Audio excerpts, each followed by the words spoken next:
അസ്സലാമു അലൈക്കും. എല്ലാവർക്കും സുഖമാണെന്ന് വിശ്വസിക്കുന്നു. അൽഹംദുലില്ലാ നമുക്ക് എല്ലാവർക്കും സുഖമാണ്. പിന്നെ ഞാൻ കുറച്ച് കാര്യങ്ങളെടുത്ത് പറയാനാണ് വന്നത്. നമ്മുടെ രേണു സുധീനെ പറ്റി ചെപ്പീന പബ്ലിക്കിൽ പറയുന്നുണ്ട്. ഒരുപാട് വീഡിയോസ് അവരെക്കുറിച്ച് ചെയ്തിട്ടുണ്ട്. അവരെ പല്ലിനെ കുറ്റം പറഞ്ഞിട്ടും ജനങ്ങളെ മുമ്പ് കബളിപ്പിച്ചും കാര്യങ്ങളും. അവൾ കള്ളിയാണ്, അവൾ അങ്ങനെയാണ്, അവൾ ഇങ്ങനെയാണ്, അവളെ ഫാമിലി കയറി കളിച്ച് അവൾ ജന്മം നൽകിയതല്ലെങ്കിലും അവളെ ഭർത്താവിൽ നിന്നൊരു കുഞ്ഞിനെ അവൾക്ക് മൂത്തയിലുള്ള കുട്ടി അവൾ നോക്കി. ആ കോമഡി ഉത്സവത്തിലൊക്കെ നോക്കിയാൽ നിങ്ങൾക്ക് അറിയാൻ പറ്റും. ഇവള് രാവിലെ ഒരുങ്ങി ചമഞ്ഞ് വന്ന് ഇപ്പം എല്ലാവർക്കും വേണ്ടി സപ്പോർട്ട് ചെയ്യുമ്പോഴത്തേക്ക് കുറച്ച് മനുഷ്യർ കാണുമ്പോൾ അവർക്ക് നമുക്ക് തോന്നും നല്ലതാണ്. ഞാനൊരു കാര്യം ചെയ്യട്ടെ, ന്യൂനതകളില്ലാത്ത മനുഷ്യരില്ല ഉണ്ടാ. അവൾക്ക് ക്യാൻസറാണ് എന്ന് ആരുടെ അടുത്തും അവൾ പറഞ്ഞിട്ടില്ല. അവൾ പറഞ്ഞ എന്താണെന്നറിയുമോ, ഈ രോഗക്കിടക്കയിലും എൻ്റെ പൊടിമോനെ കാര്യമാണ് അവൾ പറയണത്. അവൾക്ക് ക്യാൻസറാണെന്ന് അവൾ ഇതുവരെയും പറഞ്ഞിട്ടില്ല. അവൾക്ക് ഇന്നും ഇന്നലെയും തുടങ്ങിയ രോഗമല്ല, ആ മുഴയല്ല നെഞ്ചത്ത് ഇരുന്നത്, കേട്ടല്ലേ. ഇപ്പം അങ്ങനെ ഒരു ഇത് ലാസ്റ്റ് ഒരു ചാനലിൽ വന്നപ്പോഴാണ് അവളെല്ലാം വെളിപ്പെടുത്തുന്നത്, അവൾക്ക് ഇങ്ങനെയാണ് എന്നുള്ളത്. പിന്നെ അവൾ എന്ത് ആയാലും നാട്ടുകാരെ ബാധിക്കുന്ന കാര്യമല്ല. നിങ്ങൾക്ക് സഹായിക്കാൻ അവൾ ഒരു പോസ്റ്റ് ഇട്ടിട്ടില്ല. അങ്ങനെ സഹായിക്കാൻ അവൾ പോസ്റ്റ് ഇട്ടിട്ടുണ്ടെങ്കിൽ അർഹത എല്ലാവരും അല്ല, അർഹത ആരെങ്കിലും അവൾക്ക് അർഹത ഉണ്ട് എന്ന് കരുതി അവളെ സഹായിക്കുക, അത്ര എനിക്ക് പറയാനുള്ളൂ. രോഗം എല്ലാവർക്കും വരും, പരീക്ഷണങ്ങൾ പല രീതിയിൽ വരും. രോഗം തന്നും തരാതെയും സമ്പത്ത് തന്നും തരാതെയും ഒക്കെ പരീക്ഷിക്കും. ഒരാളെ കുറ്റം പറയാൻ ആർക്കും പറ്റില്ല, കാരണം അള്ളാഹു ഓരോരുത്തരെ ജനിപ്പിക്കുന്നത് ഒരേ രീതിയിലാണ്. ഇപ്പം ഞാനൊരു കാര്യം ചോദിക്കട്ടെ, ഇവക്കെല്ലാം ഇവള് പറയണേ എല്ലാവർക്കും മാനസിക രോഗമാണ്. പിന്നെ ഇവക്കുള്ളത് എന്താണ്? പ്രാന്ത. അറിഞ്ഞുകൂടാത്തോണ്ട് ചോദിക്കുകയാണ്. ഇതൊരു കണ്ടന്റോ ഇതൊന്നും കാര്യമില്ല. കാരണം എന്ന് വെച്ചാൽ ഒരു സ്ത്രീനെ രോഗക്കിടക്കെ പോലും വെറുതെ വിടൂല എന്ന് പറഞ്ഞാൽ വല്ലാത്തൊരു കഷ്ടം തന്നെ. പെണ്ണുമ്പിള്ളേങ്ങളാ, നിങ്ങളെ ഉമ്മാക്ക് വന്നത്തിരി ഒരു വടി ഒടിച്ചു കൊടുത്താണ് പ്രാഞ്ചി നടക്കണം. അള്ളാണ് എന്നെ സഹി ഇട്ടിട്ട് പറയുന്നു. നീ രേണു സുധീരെ കുടുംബത്തിൽ കയറി കളിച്ച്, ഷെഫീനാൻ്റെ കുടുംബത്തിൽ കയറി കളിച്ച്, എൻ്റെ കുടുംബത്തിൽ കയറി കളിച്ച്. നിനക്ക് ആരടി ലൈസൻസ് എന്നതൊക്കെ? നിനക്ക് കേസില്ലാത്ത ജില്ല ഏതെങ്കിലും ഉണ്ടെങ്കിൽ ഒന്ന് പറയൂ. പിന്നെ നിനക്കൊരു വെപ്പാട്ടി കൂലിക്കാരി അവിടെ ഉണ്ട്, അതവിടെ നിന്നോട്ടെ. നമുക്കൊന്നും അത് നമ്മളെ ബാധിക്കുന്ന പ്രശ്നമല്ല. എന്തു വന്നാലും നമ്മളെ ബാധിക്കുന്ന പ്രശ്നമല്ല. എടീ, നിനക്കൊക്കെ ഒതുങ്ങി റബ്ബിനെ ഓർത്തിട്ട് മിണ്ടാതെ നിന്നൂടെ? നീ എവളെയൊന്നും കണ്ണിൽ, എവളുടെ ശരീരത്തൊന്നും രക്തമല്ല ഓടുന്നത്, വേറെ എന്തൊക്കെയോ ആണ്. കുറ്റം പറയണമല്ല. ആ രേണു സുധീൻ്റെ അവസ്ഥ വല്ലാത്തയാണ്. അനുമോള് കാണാൻ വന്നു. ഇപ്പം രോഗക്കിടക്കയിലാവുമ്പോഴും നമുക്ക് കാണാൻ തോന്നുന്നോന്നുള്ളവരെ നമ്മൾ വിളിക്കും. മനസാക്ഷിയുള്ളവർ വന്ന് കാണും. കണ്ടവർക്ക് കുഴപ്പമില്ല, പോയവർക്ക് കുഴപ്പമില്ല, ഇവക്കാണ് കുഴപ്പം. നിന്റെ വണ്ടിക്കൂലി ചിലവാക്കിയല്ലല്ലോ പോയത്. പിന്നെ രണ്ടാമത്തെ കാര്യം, രോഗത്തിന് കാണാൻ പോകുമ്പോൾ 5000, ചിലപ്പം 10000 കൊടുക്കും, ചിലപ്പോൾ ഓറഞ്ച് ഒടിച്ചു കൊടുക്കും, ചിലപ്പോൾ മുട്ടായി ഒടിച്ചു കൊടുക്കും. അതൊക്കെ അവരവരുടെ ഇഷ്ടമാണ്. നിന്റെ പൈസ എന്തായാലും നാട്ടുകാരെ വിറ്റ് നീ തിന്നണമുണ്ടല്ല. നീ രേണു സുധീനെ വിറ്റ് ഒരുപാട് തിന്നു, ഫേസ്ബുക്കിലൊക്കെ ഒരുപാട് തിന്നു. അവൾ നിന്റെ ബേക്കിൽ നിന്ന് വന്ന അവൾ ഒരുപാട് പ്രതികരിച്ചു. അവളെ ജോലി അവൾ ചെയ്തു. ഒരു ഭർത്താവില്ലാതിരിക്കുമ്പോൾ നമ്മൾ ഓരോ ജോലികളിൽ ഏർപ്പെടും, അത് അവരവരുടെ ഇഷ്ടമാണ്. ഞാൻ ചോദിക്കട്ടെ, അവളെ മതത്തിനെതിരായി വല്ലതും ഇല്ല, ചെയ്തില്ല. അവരെ മതത്തിൽ അതൊന്നും പ്രശ്നമില്ല. പക്ഷെ നിനക്കാണ് പ്രശ്നം. കാരണം എന്താണെന്നറിയാമോ, നിനക്ക് എല്ലാവർക്കും പ്രാന്തും, എല്ലാവരുടെ മക്കളെയും പറഞ്ഞു നിനക്കങ്ങ് ലൈസൻസ് ആണ്.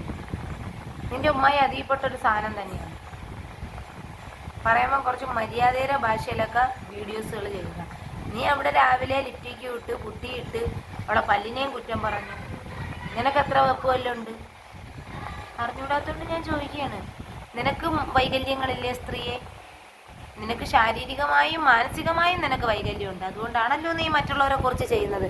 എടി, നിൻ്റെ ആ വീടൊന്ന് കാട് എത്തിപ്പറിച്ച് ഇത്തിരി ആ പരിസരങ്ങളൊക്കെ ഒന്ന് വൃത്തിയാക്കി അതിൽ ബാത്റൂമിൽ ഡോറൊക്കെ ഇട്ട് നീ ഉണ്ടാക്കണ പൈസ അതൊക്കെ ചെയ്യ്. ചിലപ്പോൾ കിടപ്പാകുമ്പോൾ ലോഡ്ജിലൊന്നും പറ്റൂല.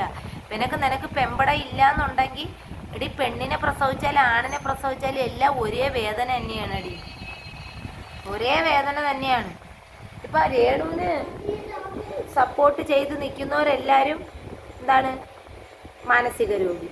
നിന്റെ കൂടെ നിൽക്കുന്നതെല്ലാം അയ്യങ്കാളി.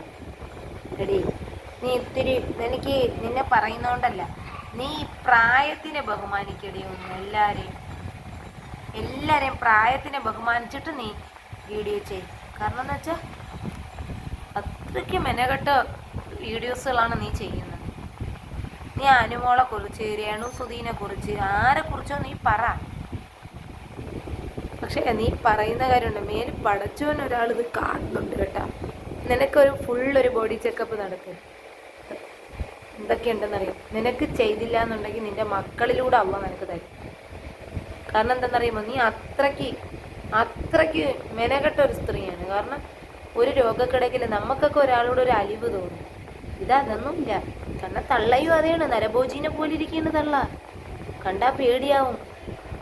ഒരു കുന്തം കൂടെ കൊടുത്താൽ നമ്മളെ ഷാനിക്കാൻ്റെ ഉമ്മാനെ പോലെയൊന്നുമല്ല. ഒരു കുന്തം കൂടെ, ഷാനിക്കാൻ്റെ ഉമ്മ 10 ആണെങ്കിൽ ഇവർ 25 കാരണം എന്തെന്നറിയാമോ, ഇവരങ്ങ് എന്തൊക്കെയാണ് ആ നാട്ടിലെ സ്ത്രീകൾക്ക് എല്ലാവർക്കും പേടിയാണ് ഇവരെ ഉമ്മാനെ.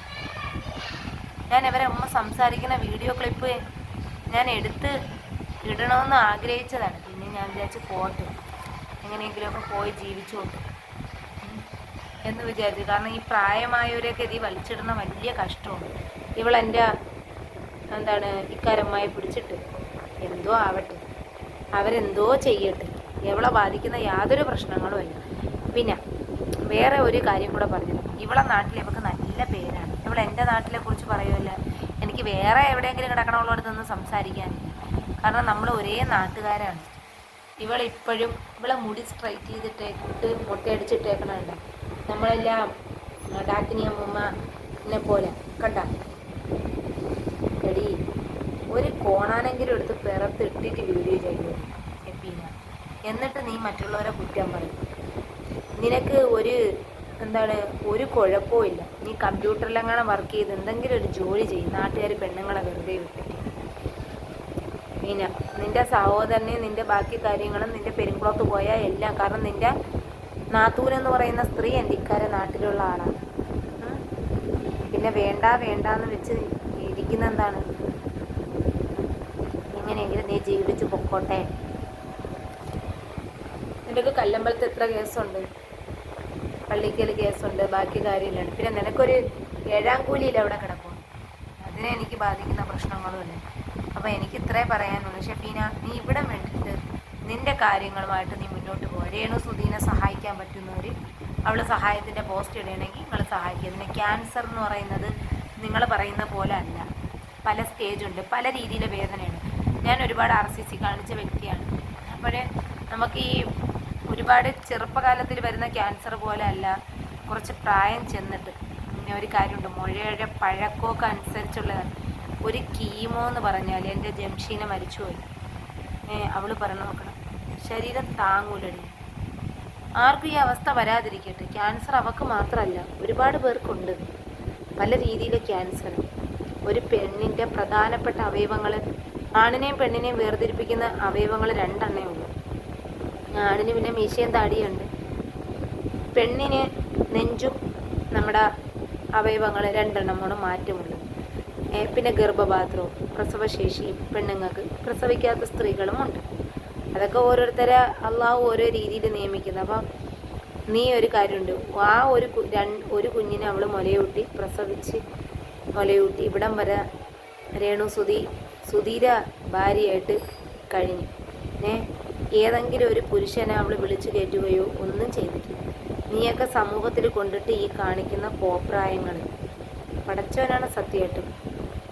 നമുക്ക് സ്ത്രീകൾക്കൊന്ന് കേട്ടുകൊണ്ട് നിൽക്കാൻ പറ്റുന്ന കാര്യമില്ല. അതുകൊണ്ടിട്ടാണ് ഞാൻ ഇങ്ങനെ സംസാരിക്കുന്നത്. കാരണം സഹായിക്കാൻ പറ്റുന്നവരാരെങ്കിലും ഉണ്ടെങ്കിൽ അവളെ സഹായിക്കുക. ഇല്ലേ അവൾക്ക് സഹായിക്കാനെന്ന് വെച്ചാൽ അവൾ ആ കുഞ്ഞിന് വേണ്ടി ഒരു വീട് വെക്കാനും ഒരു കുഞ്ഞിന് വേണ്ടി ഒരു കാര്യം ചെയ്യാനും ഇറങ്ങി വഴിമത്തി ഇങ്ങനെ ആയിപ്പോയി. അപ്പോൾ ജനങ്ങൾ നിങ്ങളെല്ലാവരും അവളെ ഒന്ന് സപ്പോർട്ട് ചെയ്ത് അവളെ വീഡിയോ കണ്ടൊന്ന് സപ്പോർട്ട് ചെയ്യുക. അതിൽ നിന്നൊരു വരുമാനം കിട്ടിയാൽ അതിന് രോഗത്തിന് ട്രീറ്റ്മെൻറ്റ് ചെയ്യാൻ പറ്റും. ഇത്രയൊക്കെയുള്ള വിശേഷങ്ങൾ മക്കളെ. അസ്സലാമു അലൈക്കും.